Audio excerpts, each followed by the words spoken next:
आइए जीवन परिचय देखते हैं महादेवी वर्मा का। तो बताया गया है कि आधुनिक मीरा के नाम से प्रसिद्ध महादेवी वर्मा का जन्म 24 मार्च 1907 ईस्वी को होली के दिन, यानी कि कब हुआ था? 24 मार्च 1907 ईस्वी को होली के दिन फर्रुखाबाद उत्तर प्रदेश में हुआ था। ठीक है, अब इनका संक्षिप्त जीवन परिचय देखें तो संक्षिप्त जीवन परिचय में बताया गया है कि इनका जन्म जो था वो कब हुआ? 24 मार्च 1907 ईस्वी को। जन्म स्थान है इनका फर्रुखाबाद उत्तर प्रदेश। यदि पिता देखा जाए तो इनके पिता का नाम था गोविंद सहाय वर्मा। आगे यदि इनकी माता का नाम देखा जाए तो इनकी माता का नाम था श्रीमती हेमरानी। यदि इनकी शिक्षा देखा जाए, यानी कि यदि महादेवी वर्मा की शिक्षा देखी जाए तो महादेवी वर्मा ने एमए संस्कृत से किया और इनकी भाषाओं में, यानी कि इनकी कविताओं में ब्रज भाषा एवं खड़ी बोली का उपयोग ज़्यादा मिलता है। और यदि इनकी मृत्यु देखा जाए तो इनकी मृत्यु 11 सितंबर 1987 को हुई थी। अब यदि इसके साथ ही इनका कंप्लीट जीवन परिचय देखते हैं, विस्तार से एक बार देखा जाता है तो इसमें बताया गया कि इनके पिता का नाम गोविंद सहाय था और इन्होंने इंदौर के एक कॉलेज से, यानी कि इन्होंने इंदौर के एक कॉलेज में एक अध्यापक थे।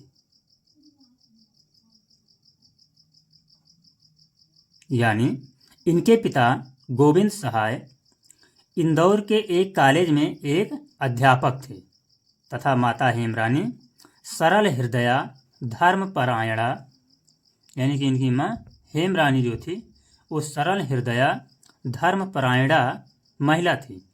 यानी कि महादेवी वर्मा बड़ी कुशाग्र बुद्धि की, यानी कि महादेवी वर्मा बड़ी कुशाग्र बुद्धि की बालिका थी और ये बचपन में ही रामायण एवं महाभारत में कहानियाँ सुनने लगी। यानी कि जो महादेवी वर्मा थी ये बचपन में ही रामायण एवं महाभारत में कहानियाँ सुनने लगी, जिससे इन कहानियों के सुनने के कारण ही इनका जो साहित्य के प्रति था वो इतना आकर्षण बढ़ गया। इस कारण बचपन में जो ये रामायण एवं महाभारत की कहानियाँ सुनती थीं उन्हीं के कारण इनका साहित्य के प्रति आकर्षण बढ़ गया। ठीक है, अब आगे देखते हैं। तो फिर आगे देखा जाए, इसमें बताया गया है कि महादेवी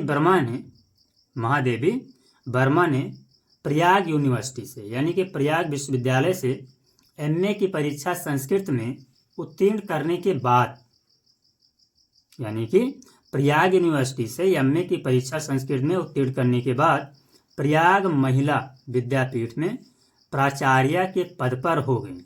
यानी कि जब वहाँ से एमए कंप्लीट किया तो प्राचार्य के पद पर हो गई। ये कुछ समय तक उत्तर प्रदेश के विधान परिषद की मनोनीत सदस्य भी रही।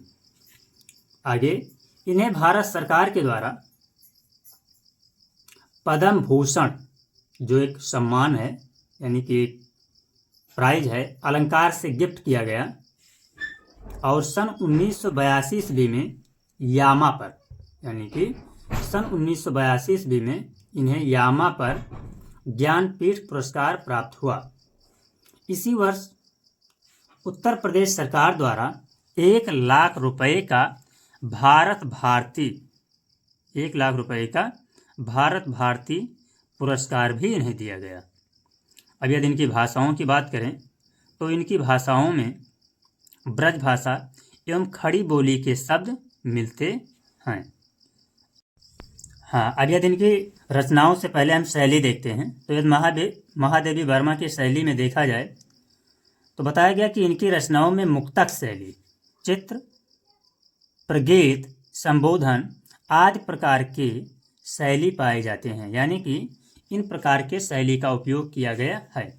अब इनके देखते हैं प्रमुख रचनाओं के बारे में। तो यदि महादेवी वर्मा की प्रमुख रचनाओं के बारे में देखा जाए तो इनकी रचनाओं में हिमालय, यानी कि महादेवी वर्मा की रचनाओं में हिमालय मेरा परिवार, यामा, अतीत के चलचित्र, स्मृति की रेखाएं, सप्तवर्णा, निहार, रस्म, नीरजा, सांध्य गीत, दीपशिखा, श्रृंखला की कड़ियाँ, अग्निरेखा, संधिनी, परिक्रमा,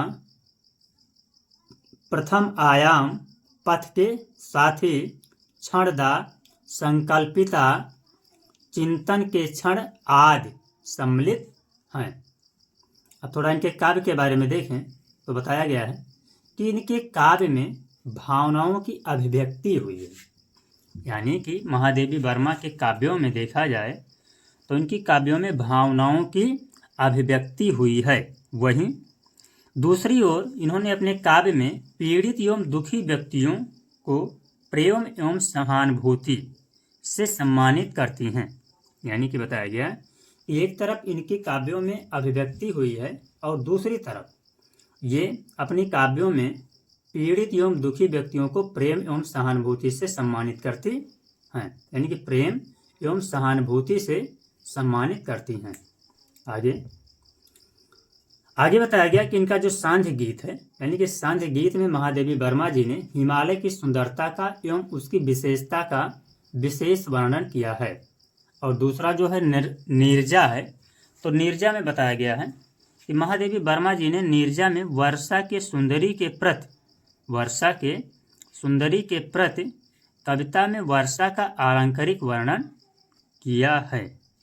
अब यदि इनकी मृत्यु देखा जाए तो महादेवी वर्मा की मृत्यु 11 सितंबर 1987 ईस्वी में हुआ था। यानी कि इनकी मृत्यु कब हुई? तो इनकी मृत्यु हुई 11 सितंबर 1987 ईस्वी को हुई।